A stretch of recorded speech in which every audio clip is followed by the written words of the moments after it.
Just like Mendy, the Senegalese goalkeeper says, it's not for a moment, it's not for the Africa Cup of Nations, it's not for the tournament, it is for life. Something that will be remembered for a long time, something that will be kept in the mind, in their body and souls, in the history books for generations and generations. That there was a year whereby the Lions fought till the last minute until they got their victory. The streets of Dakar elapsed after the final whistle at the AFCON, laughing, crying, some of them even landing the streets faster than the cars to celebrate at the victory. Superstars in Senegal, West Africa, musicians, politicians, ministers, even the president of the country, all in a complete endless joy after that. A form of a mind game, frustrations all over in the player face, but still more warriors are warriors. They decided to fight till the end. Then later on, Mane went to fetch on the players. Let's go and play. Let's fight. Let's die like heroes. Let's end the game like soldiers that we are. We're born to do this. This is our thing.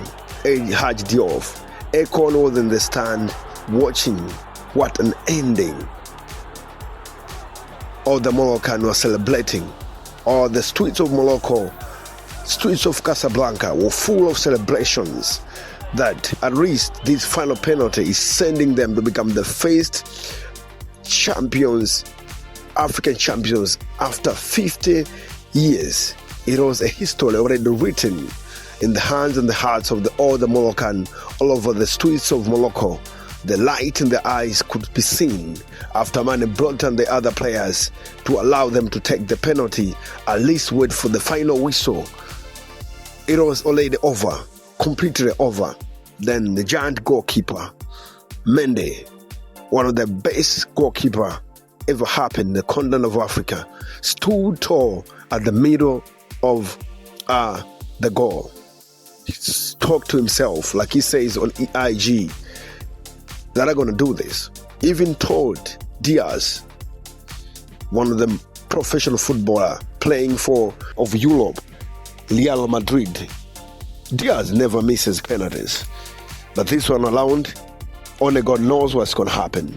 The giant goalkeeper stood at the middle, at ease. He was never shaken. At least like he was talking with ancestors, like this is going to happen. I'm going to save this one. Then Diaz went to kick a ball in a style that will completely mess up Mendy's mind, light a different history in the eyes of his people. And it was all over. But later on, what happened is what will shock you. Mendy went to save that particular penalty, shattering the Moroccan dreams of becoming champions of Africa after 50 years. Back in the stands, fans from these two countries fighting, different colors, complexion, saying racist ways to each other. We are not Africans. We're not blacks like you. We're not that. But at the end of the day, the football continued being played. The other 30 minutes, then a goal came.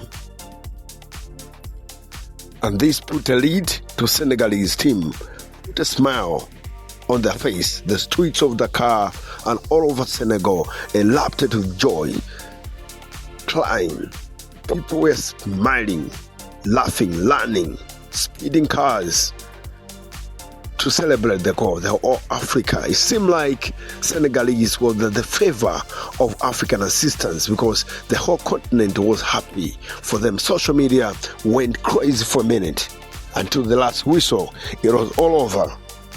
Senegalese has become champions of Africa. What a controversial. Everybody be talking about this final in a different way. People are not talking about football. People are talking about player bravery, risk taken, fate acceptance. And again, what a final. James Callagher has commented that this is one of the most dramatic final ever happened in the history of football, but at least the best team went to win. The Senegalese Football Federation was proud of the boys, but the Moroccan Football Federation is firing for a review from FIFA of this game.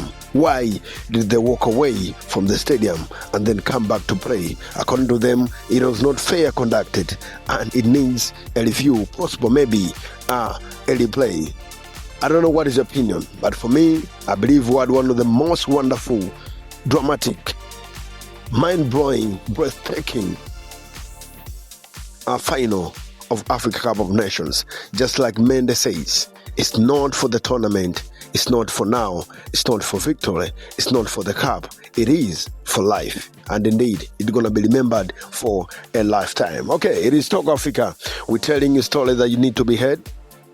Don't forget to subscribe when you come here and also share.